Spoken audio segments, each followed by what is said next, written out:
Welcome to another episode of Activists of Today. I am your host, Sulewski. A little bit about me. I'm a college student and a senior at the Tennessee State University. I am captain of Tennessee State University's speech and debate team, and I travel the world as a competitive speaker. I come all the way from Orange County, California, where I am also a speech and debate coach for the Santa Ana Unified School District. Tonight we welcome our special guest, Gev Iskajyan, to the mic. Here's a little bit about him. Gev Iskajyan is a strategic consultant and activist based out of Los Angeles, California, with a background in political science and public policy. Through activism in Armenian community organizations like AYS and the ANCA, he's helped organize campaigns like Divest Turkey, which targets the divestment of hundreds of millions of dollars in investments in Turkey as a response for the denial of the Armenian genocide.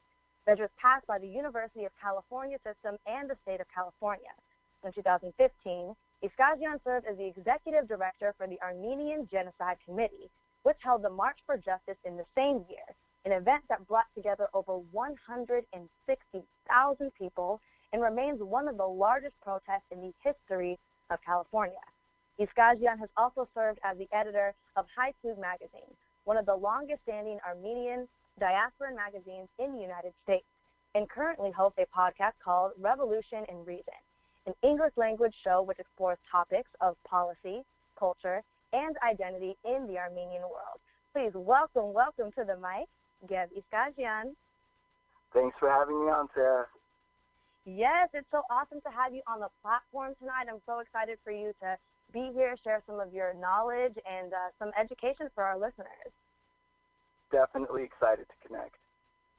Yeah, so Gev, tell us a little bit more about your journey into activism and what really got you started in this work.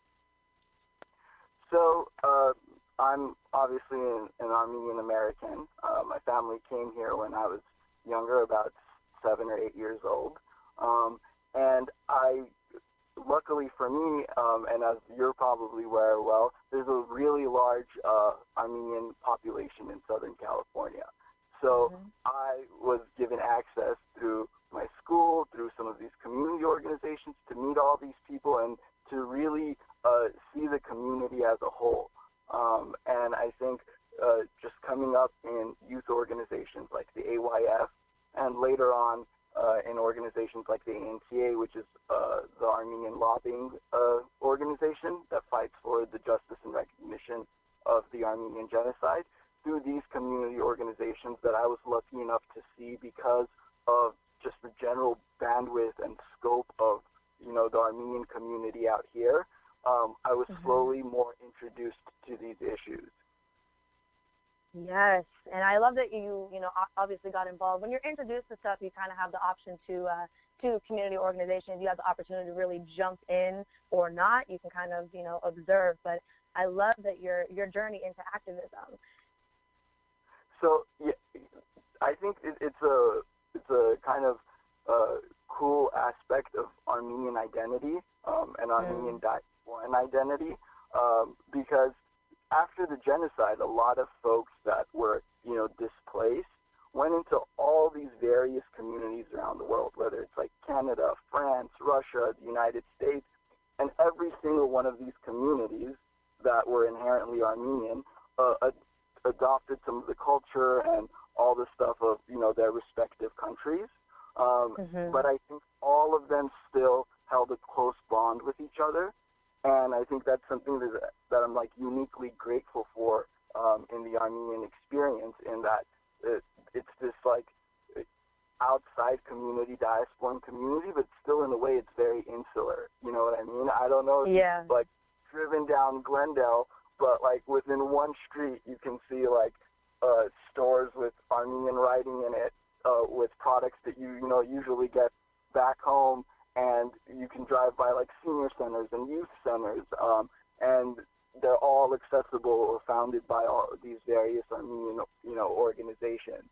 So I think for our community, it's been an easier transition to kind of jump into this like organizational life, because these are the institutions that kind of everybody in our community is bound by. These organizations host events. Not everything is political per se, like the existence of the culture and having that community in itself is a political act, but not everybody sees it as that, you know. So I think that's the first step, and that was my first introduction to, you know, these organizations. I was a younger kid. It was never as like, you know, I'm going to come in and be an activist for Armenian rights and blah, blah, blah. I was just looking for folks to connect with that had a shared experience, you know? And then through that, through the years of being in that and a deeper understanding of my identity and where, you know, my people come from and their struggle and, you know, all of those, I think that's come as a matter of fact after, you know, being part of this community. Yes, absolutely. And I think, and you touched on some really important parts, is that, you know, a lot of this is based off of the community, of building a community. And I feel like that's a common way that people get involved in activism is, you know, you're brought into a community, you're able to find yourself and really explore your identity. I share those same sentiments with you. Is as you learn more about who you are and the community that you're a part of, over time you want to get involved. You know, naturally, I feel like that's a route that a lot of people go through. And I feel like, yeah, that's definitely a common experience. And I love that it's all based off of building that community, and it's so essential to have that, and organizations grow to do more things afterwards. So thank you for touching on that. Yeah, definitely, and it's been a benefit for our communities as well. I think it's like it's a uniquely like immigrant experience to kind of have that need to connect beyond the society that already exists, but something that at times understands you at a deeper level than the general fray of society, you know? Absolutely. I completely understand. So, Gev, you previously served as Executive Director for the Armenian Genocide Committee. Tell us more about that committee itself and its functions. So, that committee was born out of the joining or the coming together of all of these Armenian organizations that we kind of touched upon. So since 1915, after the genocide, Armenians have been moving to the United States and, you know, building communities here. And even since the 70s, there have been, actually going back to the 60s even, there's been protests here, especially in Los Angeles area where there's a high concentration of Armenians. And every April 24th, they've come together and held a protest in front of the Turkish consulate. What was unique about 2015 was that it was the 100-year commemoration of the genocide.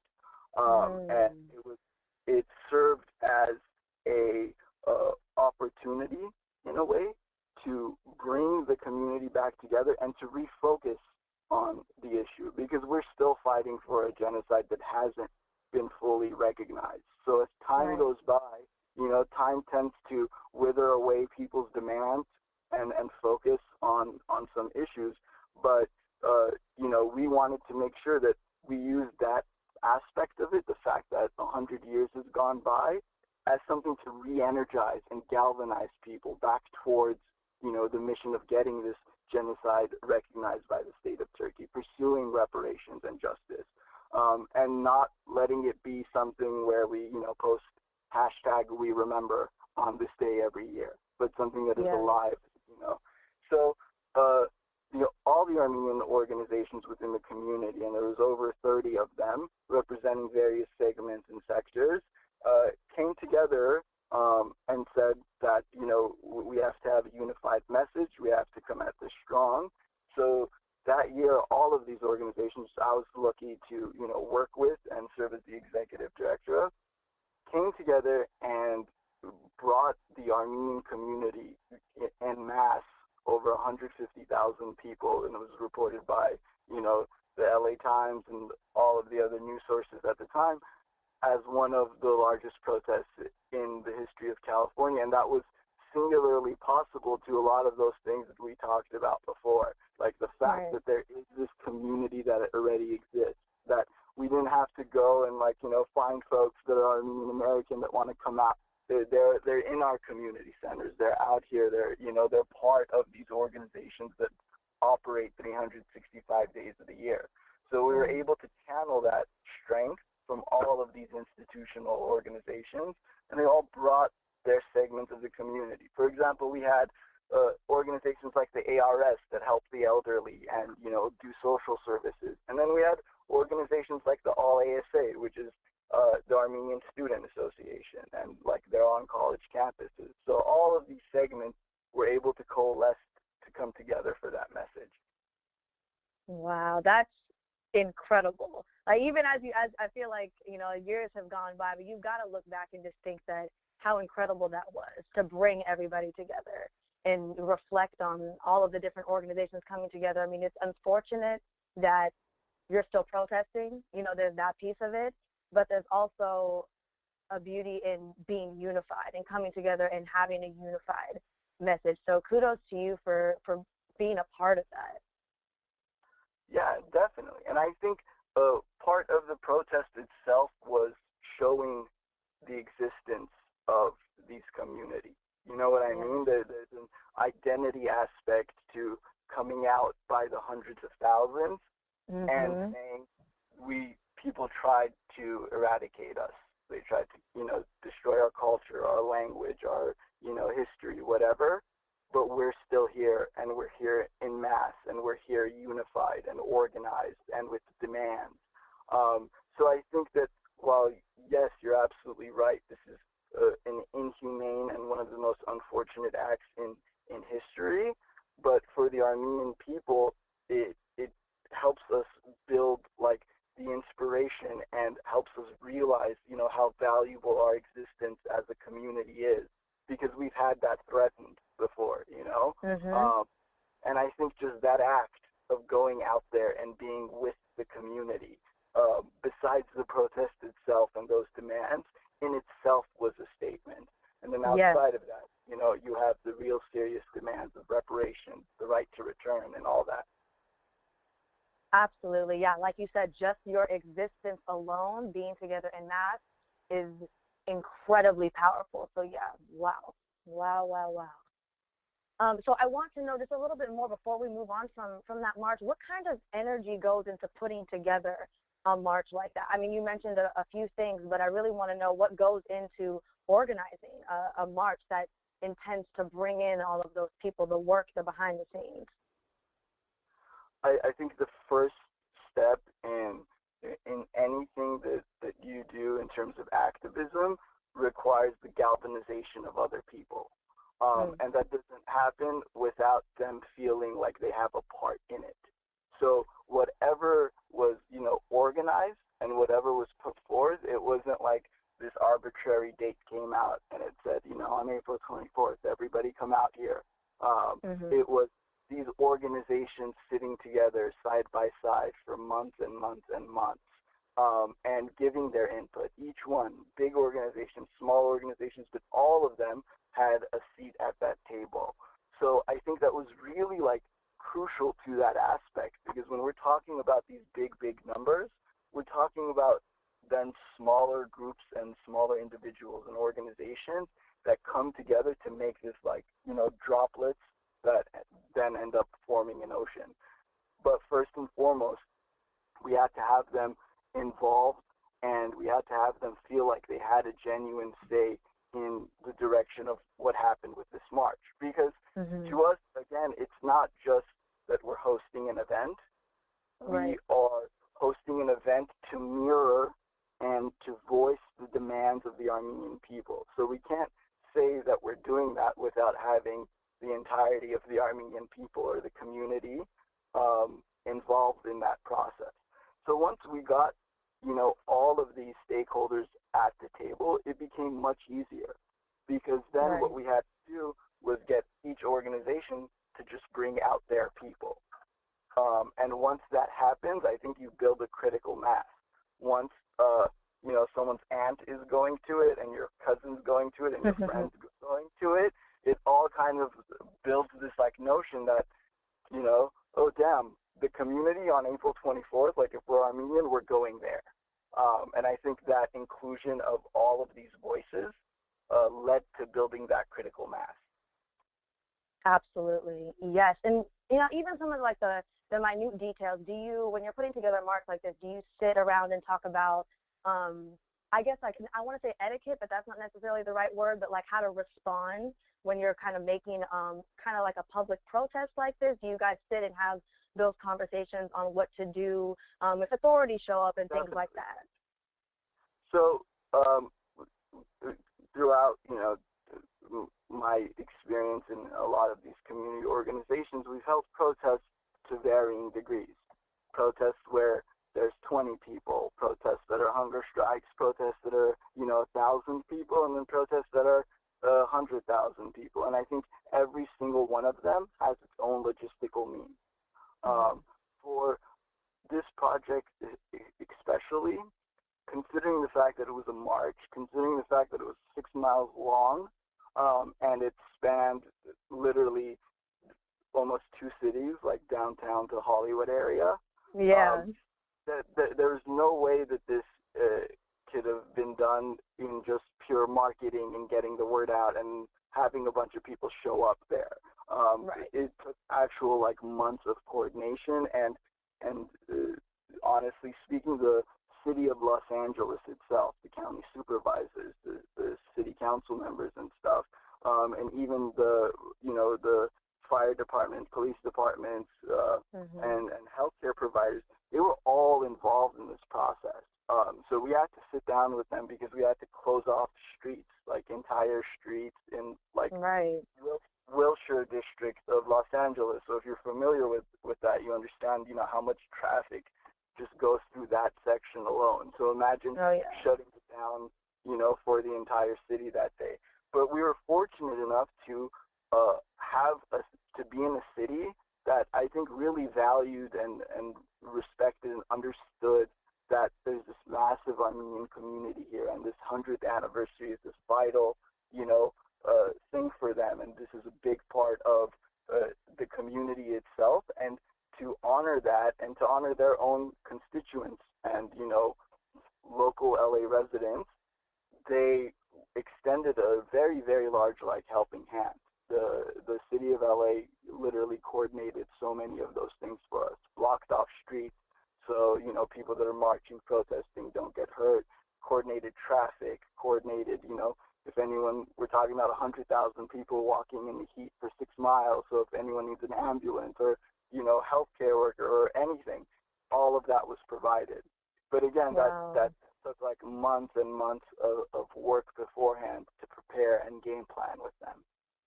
Yeah, so I think that's obviously has to be a key component, right? If you're pulling off a march or a public protest of this size, it is the months of planning before to try and ensure safety as best as you can. And you were very fortunate to have a helping hand, like you said, from the city of Los Angeles. So that's great. Yeah, and it's partly also because we have, as organizations, have a responsibility to the people that come out. So if we're not organized to the T, if we have all tens of thousands of people out in the streets and we're not fully thoughtful about the process, then we're putting folks at risk of danger or whatever it is. And I think coordinating helps a lot. And as activists, there's always some hesitation sometimes to let's not get a police permit and let's we have the right to protest.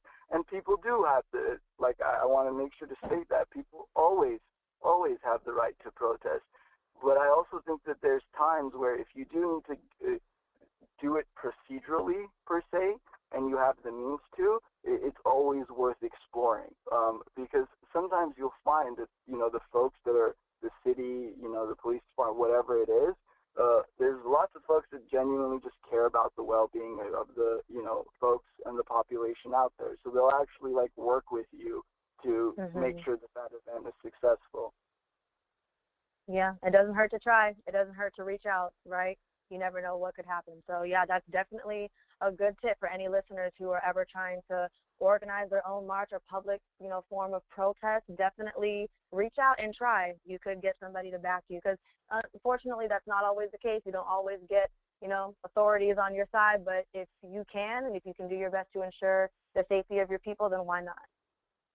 Of course. And of course that's speaking from, a point of privilege in that these protests aren't directed at a certain institution or whatever. So we have that, ability, while other groups might not. Folks might not feel comfortable, and that's completely, in their right of having large police presence, of having, and in those moments you have to be able to, deduce what's the most responsible thing. If you want to move ahead with your protest and do it, of course, and if you want to bring large amounts of people, you have to at least think about, if there are any issues, how you can, come to their aid.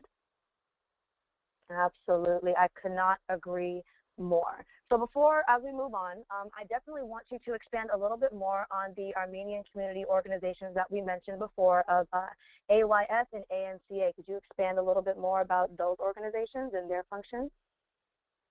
Yeah, so the AYF is the Armenian Youth Federation, and it kind of has two components as an organization. There's AYF Juniors, which young Armenian Americans, actually anybody can join starting from the age of 9, and then from the age of 16 till the age of 26, you can join the Armenian Youth Federation, which is for younger adults, like last few years of high school, college age students. And a lot of the work that it entails, again, we're advocacy and activism organizations, but we're also organizations that tend to our communities. And 365 days of the year, not everything is a protest. So, you know what I mean? So they have social activities. They have educational opportunities where they'll host events talking about Armenian culture or, history. They'll host shows like a couple of days ago, because of the coronavirus lockdown, the AYF hosted a live stream concert and they gathered all these young Armenian Americans that are creating new music and also, appreciating some of their own musical roots. And they had them all, they organized basically this live concert on Facebook Live, and thousands of Armenians, spent those few hours of that day not going out, staying safe, practicing, good social distancing, and got to, learn more about their culture and their community. So the work that's done is always, moving with the community. It's not solely focused on the Armenian genocide, though that is, one core aspect of, our history and something that we demand. The same goes for the ANCA. The ANCA itself is a lobbying organization. It's one of the largest lobbying organizations in the United States, and it's made up of we have United States ANCA, and then we have Eastern Region and Western Region, and in both regions we have dozens of chapters. So in Los Angeles, there's a chapter. In Glendale, there's a chapter. In San Francisco, there's a chapter. So people can get involved locally, and they can get involved in national issues individually. And the same goes for the East Coast. We have chapters in New York, New Jersey, Washington, D.C. So it provides a lot of Armenian Americans with the opportunity to, again, be part of these, smaller communities through their local chapters, but to then tune in to a bigger, larger national organization, that exists. And some of the work that the ANCA does is, again, it falls in line with lobbying and advocating for the rights of the Armenian people. So the Armenian genocide is something that's really important there, but we also work on issues like genocide education, like getting the Armenian genocide and other genocides talked about or made part of the curriculum, something that we've passed in California. Recently with, again, this, COVID-19 and the coronavirus pandemic, there's lots of Armenian Americans that don't necessarily, let's say, speak English as a first language or have trouble getting access to resources or even the simple necessities like food and stuff. The ANCA has in this time, helped with other organizations put together food banks for Armenian Americans, created websites with translated documents. So if, an Armenian American needs to file for unemployment, but they can't work the language as well, we'll have translated materials for them. So these organizations, again, like, come together around core issues when we were talking about of activism for genocide and stuff like that, but also that activism is 365 days a year. The activism is feeling the pulse of the community and always looking to serve it. That's so amazing. I have to say, I really do admire how interconnected the community is. I mean, and you take care of each other, and that's really beautiful in itself, to be a community that really does that. And so, yeah, I was listening to you, and I'm like, wow, I really admire this work, the work that you and others are doing, just to make sure that everyone has a helping hand reaching out to them, and that's so crucial and so important when doing this work.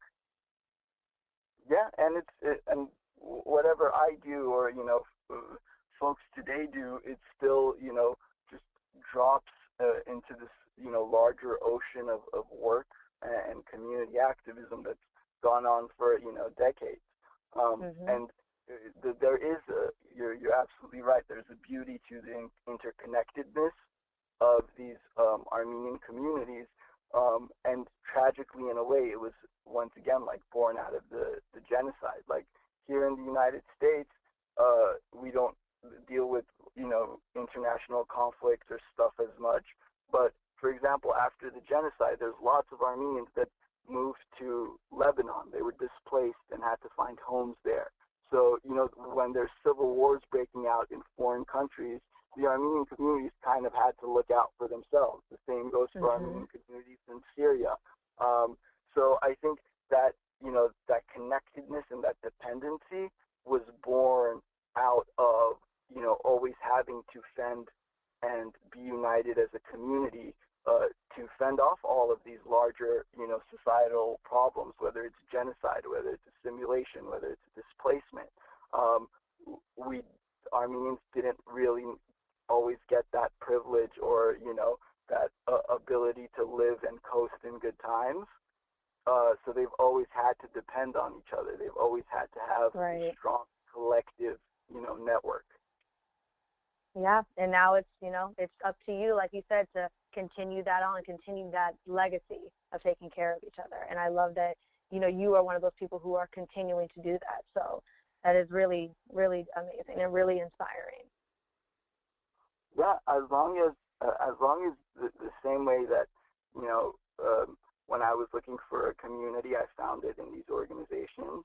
As long as we are always creating the space and the openness to where young Armenian Americans that are looking for a collective to join, that are looking for a connection to come into, this will continue. Because all of this work, it's not powered by any single person or any even generation. It's powered by the constant influx of young Armenians coming up and coming up into these communities that are here to nurture them and to welcome them in. Yes, yes, absolutely. So as you mentioned before, April 24th, Armenian Americans commemorate the Armenian Genocide Remembrance Day. So with this pandemic and everything, what does that day look like for you this year?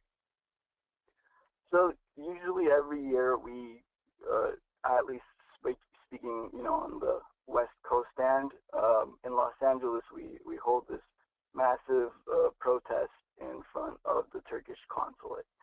This year, obviously, we can't be doing that because of the coronavirus pandemic and because we want to, ensure the health and safety of our community.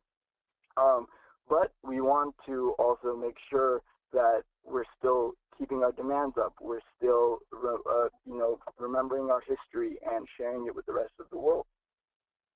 So this year, to do so, we came up this collective of all these organizations, the AAGC, which still exists, by the way. So they came around and they said that in honor of the 1.5 million Armenians that lost their lives during the genocide, and as a gesture of thank you to the United States, because at that time, in 1915, when the genocide happened, the reason we have these large communities here in the United States is because organizations like the Near East Relief went out there and literally brought hundreds of thousands of displaced Armenians, orphans, to the United States. So a lot of these communities are literally survivors and the grandchildren of the survivors of that genocide. And they're obviously, grateful for that act. So as a gesture of thank you, and yesterday we actually just hit our goal, so it's cool that you're asking. Yes. So what our community goal was to raise enough money to provide 1.5 million meals to the United States, like to folks in need throughout the entirety of the United States. So we partnered with Feeding America, and we set a monetary goal, and yesterday we just hit it and surpassed it. And we had lots of folks like Serge Tankian, who's the lead singer of the System of a Down, and TV anchors that are Armenian American here, and lots of folks within the community all shared it, and along with the huge grassroots support of the community.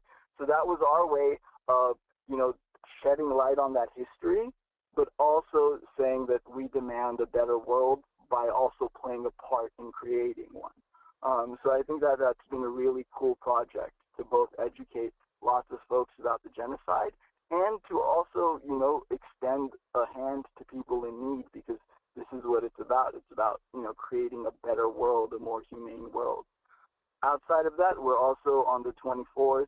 We're lucky and we're very happy that, we hit our goal early. On the 24th, we're also going to be hosting live streams of politicians and activists and community members that have supported the cause, and all of the organizations are going to share it in a unified way. So we're still going to get our message to the community, but we're just going to adapt and adjust with the times.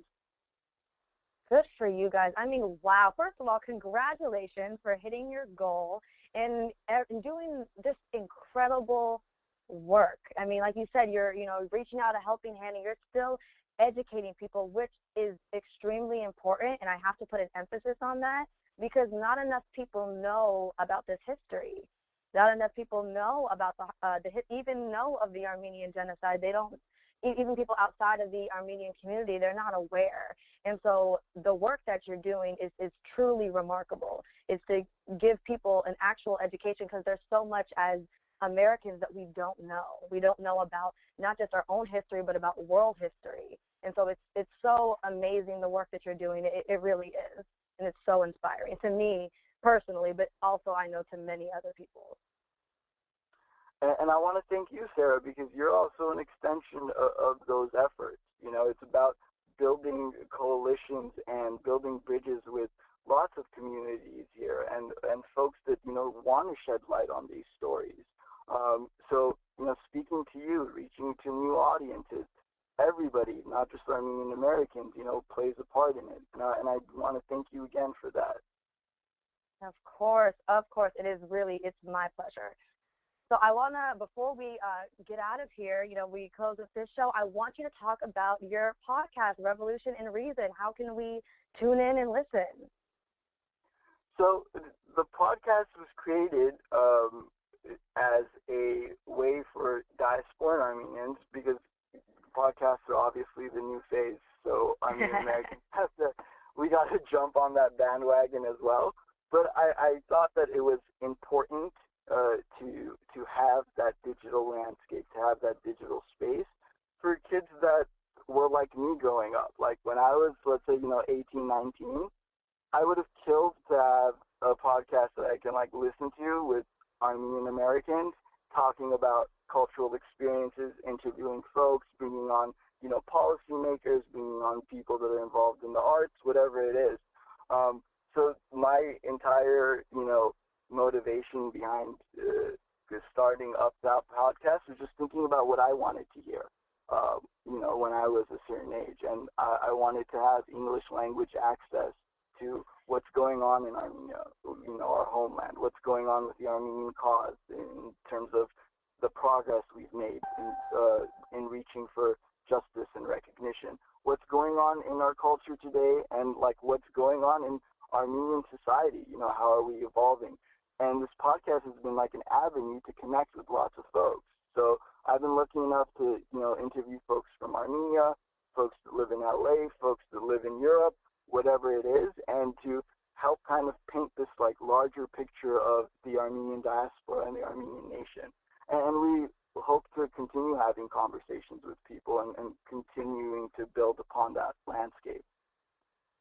So incredible. And how can we listen to this podcast? Where can this podcast be found? So the podcast is available everywhere podcasts are available. So if you have a Spotify, if you listen to your podcast through iTunes, Google Pods, we're available on all those platforms. Just go in, type in Revolution and Reason, and you will find us. Beautiful.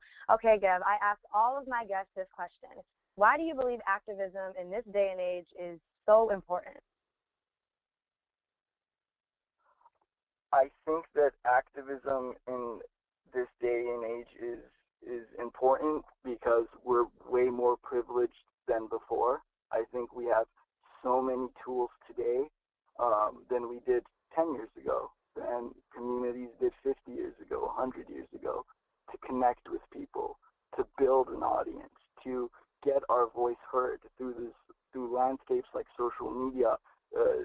We've been allotted, and the internet, we've been allotted so many more tools to connect with people, and that power and that ability to connect with people, we have to realize that as a privilege that so many generations didn't have. So many people couldn't go on Facebook and say, we're going to hold a rally here, and people show up because you have the ability to reach out to those masses. Now we do. Now we have a microphone to galvanize folks, and I think we should utilize that for good, and we should utilize that to create the type of society that we all want to live in. 100% agree with you. So how can listeners stay in contact with you and the organizations that we talked about? So you can follow the AYF, the Armenian Youth Federation, on Facebook, or you can follow them on Twitter. The same thing for the ANCA as well. They have very large following on Twitter and on Facebook. So these social media sites, you can get constant updates of what's going on in the Armenian community, and especially what's going on with the Armenian cause, especially these next few days as April 24th rolls around and a lot of those genocide events start to happen. I'm on Twitter as well, and you can find the Revolution and Reason podcast on all the platforms that we recently mentioned, and we also have our own Facebook page that you can visit at Revolution and Reason podcast. And I think that's about it. All righty. Well, you guys heard it here. Stay tuned. Check in these next few days, especially.